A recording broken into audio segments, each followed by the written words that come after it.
바닷물로 빚은 초당두부의 역사는 지금으로부터 400년 전으로 거슬러 올라갑니다. 초당마을의 솔숲 끝에 오래된 고택이 바로 초당두부의 역사가 시작된 곳이라고 하는데요. 이곳은 홍길동전을 지은 허균의 누이 허난설원이 태어난 곳입니다. 조선 중기 여류 시인이자 화가로 유명했던 분이죠.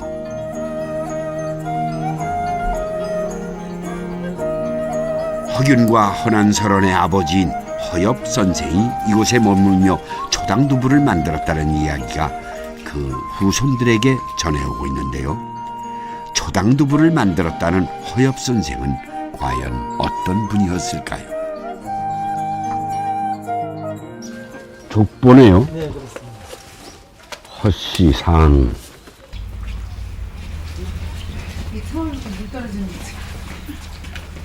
초당허엽 할아버지 되었습니다. 군자감 부봉사를 지낸 한자 할아버지 둘째 아드님 되었습니다. 네. 당시 삼척부사를 지낸 허엽 선생의 호가 바로 이 마을의 이름인 초당입니다.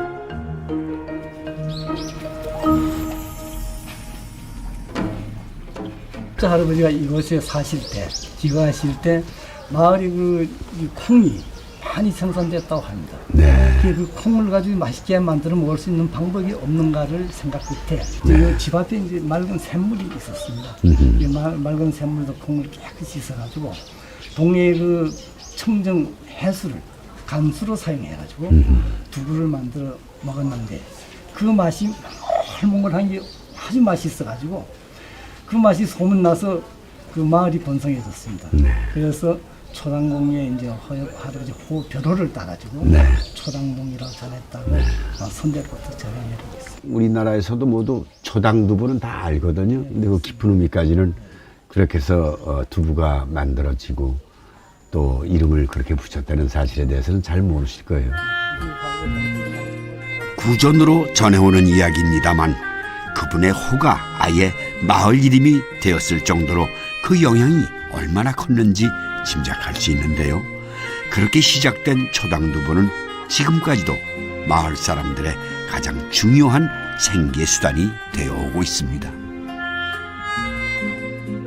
초당마을엔 그 시절 그 비법에 따라 두부를 만든다는 두부집이 20군데 정도 남아 있습니다. 이곳의 연간 매출은 약 130억 원. 초당 순두부는 이제 두부의 대명사가 되기에 이르렀습니다.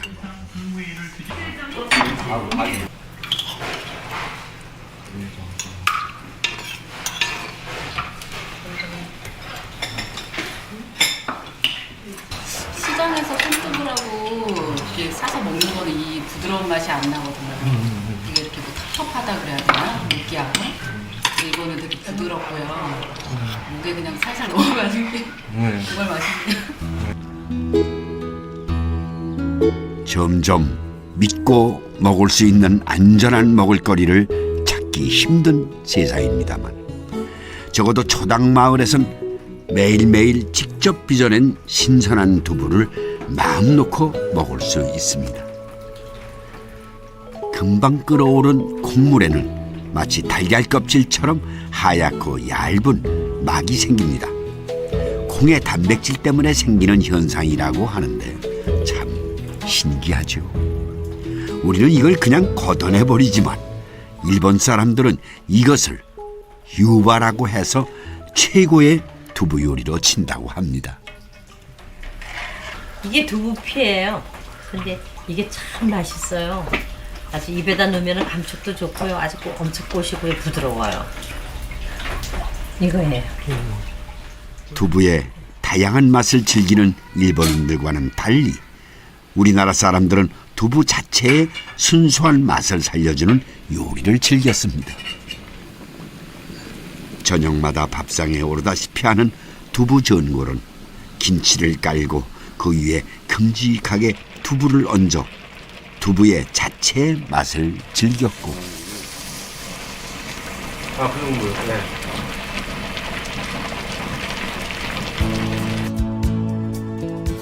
해물과 고기를 넣고 끓인 순두부 역시 부재료보다는 두부의 맛을 강조한 요리죠.